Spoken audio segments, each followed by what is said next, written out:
Қазақстан және Кеңестер Одағының халық әртісі, мемлекеттік сыйлықтардың лауреаты, ЮНЕСКО-ның алтын қыран орденінің иегері, Мұхтар Әуезов театрының көркемдік жетекшісі, Қазақстан театрлары ассоциациясының президенті Асанәлі Әшімов.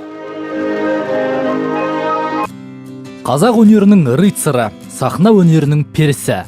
Есімхан Убаевтың Асанәлі Әшімұлы жайында айтқан сөзі бұл. Саналы ғұмырын қазақ театры мен кино өнерінің даму жолында сарп етті. Күні бүгінге дейін киелі сахнадан түскен жоқ. Сол рыцар, сол пері 80 жылдық мерейлі мерейтойын да театр сахнасында салтанатпен атап өтті. Творчествомен немен келдің, қалай келдің? Соның бәріне есеп беру. Қысқартып айтқанда. Жалғыз менің тойым емес, бәрімізге ортақ той. Тарихи, бір ғасырға жақын уақыт. Оны айта берсең әр саладан көп, сала-сала. Өнерде жүргеннен кейін көп нәрсені байқайсың, көп нәрсені аңғарасың. Өнердің адамдар өзі нәзік келеді. Сәл нәрсеге ренжіп қалуы мүмкін, сәл нәрсеге қуанып қалуы мүмкін. Сондай жүректері сондай.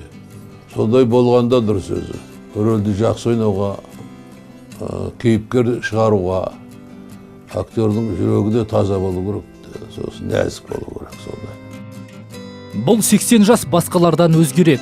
Осы 80 жылдың ішінде тағдыр таразысы бірде оңға басып, бірде солға басып сан ойнады. Ал бүгін сол таразының екі басы теңеліп, дүймел қуанышқа кенелгендей. Әріптестер лебізі, халық қалаулыларының құттықтауы, бастысы ел ықыласы жауған күн болды. Асанәлі Әшімов ағамыздың бүгінгі мерейтойы жалпы бүкіл еліміздің тойы, еліміздің мерекесі. Сондықтан бүгінгі қуаныштың алдында жүрегіміз тарс-тұрс қағып, үлкен тебіреніс толғаныстың үстінде тұрған жайымыз бар.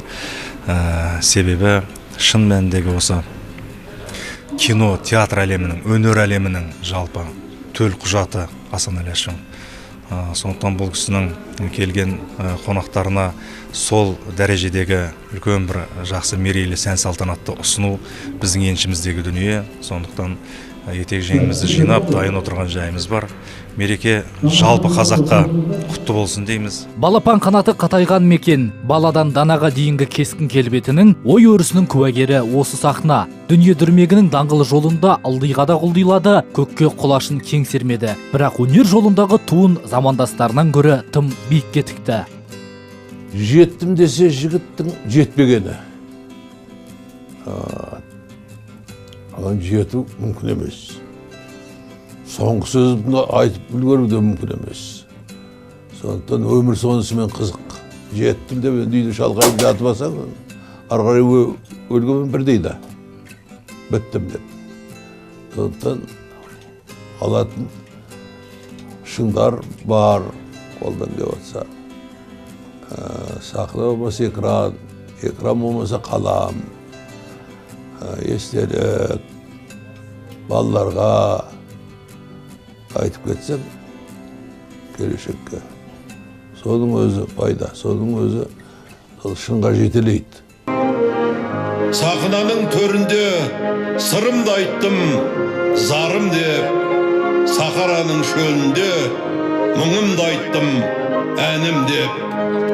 Ұлы өнердің жолында, ұлылардың соңында елші боп қалған біздерді өзі сүйсін тәңір кеп. Театрдың мәңгілік қасиетіне бас идім, қара шаңырағым деп.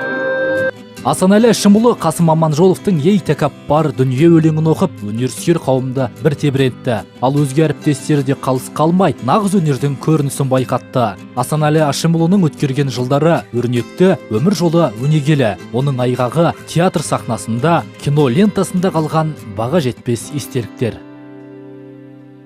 Ойнаған рөлдерім көңіліме жұбаныш болатын сияқты. Қаллекей қазығым, сераған сенімім, сәбиралар тұнған мейірімім, шәкендер шапағатым, Тоқпанов пен Мәмбетов алтын қазығым ет. Бәрін сағынамын, өнердегі достарымды да сағынамын.